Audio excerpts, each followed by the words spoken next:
next guest is a woman of many talents, singer, songwriter, talent show judge, even a 3-time world karate champion. And now Anne-Marie can add author to that list because she's just released her new debut book. Here it is, You Deserve Better. Oh. Congratulations, by the way. I think when you write something like this, especially when it's so deeply personal and it comes from kind of really shining a light sort of into those dark places of your head. Yeah. And you wanted to be really honest with this, didn't you? Yeah, I try and be as honest as I can in general life.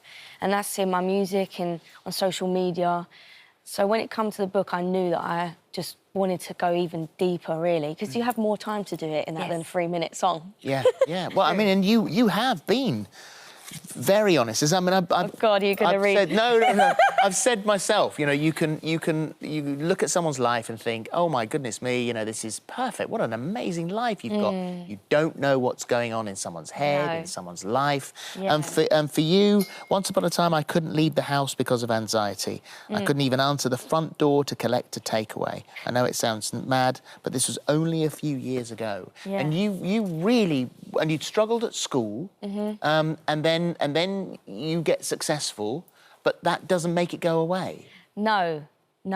It kind of added to it, really, because my whole thing from young was that I wanted people to like me, but it also was a bit scary when people looked at me. So it was a contradiction, really, in itself. And then I got into the industry and more people were there to want to be liked by and more people were looking at me. So it kind of heightened everything. So, weirdly, when the pandemic happened and everyone was like, yes, we've got a break, I was like, no, I don't want a break because I need things to distract me from stuff. Yeah. And weirdly, when it all happened and I sat with myself, I was like, I mean, the career's gone away. We're not doing live shows. We're not meeting people. People aren't looking at me, and I've still got. And that's the thing, isn't it? Because you said, you know, you want people to like you. There's the pressure of what you do for a living now, and then you end up in a pandemic, and it all goes quiet, and you realise, without all of that, I'm still sad. Yeah, that was what annoyed me, really. I was like, damn. So you started therapy, and you'd done it before, and you were thinking, oh, I'm not sure this is going to be right for me, but actually it was amazing, and the whole experience was eye-opening for you. And it was the notes that you were writing during that time that essentially became the basis of the book. Yeah. I think when I was a teenager, I never used to talk about how I felt. I used to keep it all in and think, this is surviving, you know, and showing that I'm strong because I'm keeping it all together and not having to talk to people. Yeah. And then when I started therapy, which actually my manager kind of made me do, I did it and realised that even just, like, talking to someone, it's not necessarily always getting the answers from somebody else. It's actually, as soon as it comes out your mouth, you yourself make some realisations just by it coming out your mouth. And how did you feel? So, because I've also said, you know, I'm quite happy to admit that I've had therapy and I sort of sit down and I find it really very cathartic. Yeah. And when you get someone else's point of view on your life as well. But how did you feel about talking to someone else? Well, luckily I feel OK about it because I kept it in for so long that when I finally started talking, I couldn't stop, which is great. And I know some people don't feel the same way, so I'm very lucky that I felt OK to talk about it. And has it helped you? Yeah. I mean, I'm a completely different person.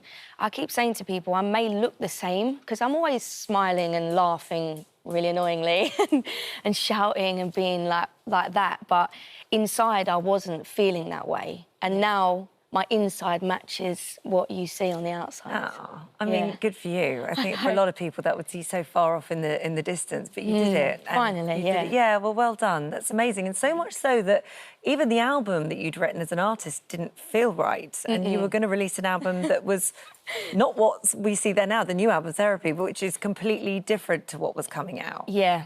After the first album came out, I started writing for the second album, and I was so worried about comparison and people going, oh, it's not as good as the first one. I decided to just go in a completely different direction. It was very strange, very weird, angry, not me music, but I was so sure that I didn't want anyone to compare. So I made this very angry, hateful album, mainly about boys. I mean, I kind of like that, but... I was touring, and this guy came up to me with his, like, 5-year-old daughter and said, I'm so happy that my daughter has you to look up to.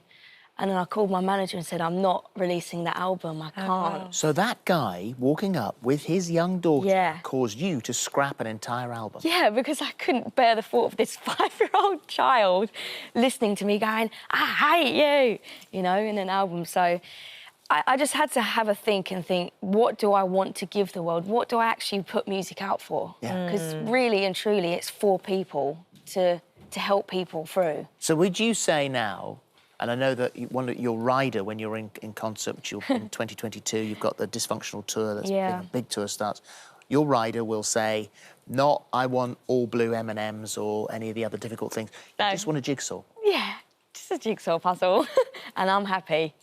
And the jigsaw is a way of you just, it's like, calms Yeah. you down, helps you I'm focus. very hyperactive. My attention span is very short. I've weirdly been doing puzzles for a long time, since I was younger, and I didn't realise it was helping me. I just enjoyed doing them, and I could actually concentrate on a puzzle for hours. So, yeah, that's on my rider, and I do it before the show, and I have to finish it after. Well done you. Listen, it's an important book, and here it is. This is what we're talking about. Anne-Marie, you deserve better. And, yeah, congratulations. Thank you. It's good to see you doing so well. Glad Thank you're in you. a good place. Thank you, me Yeah. too.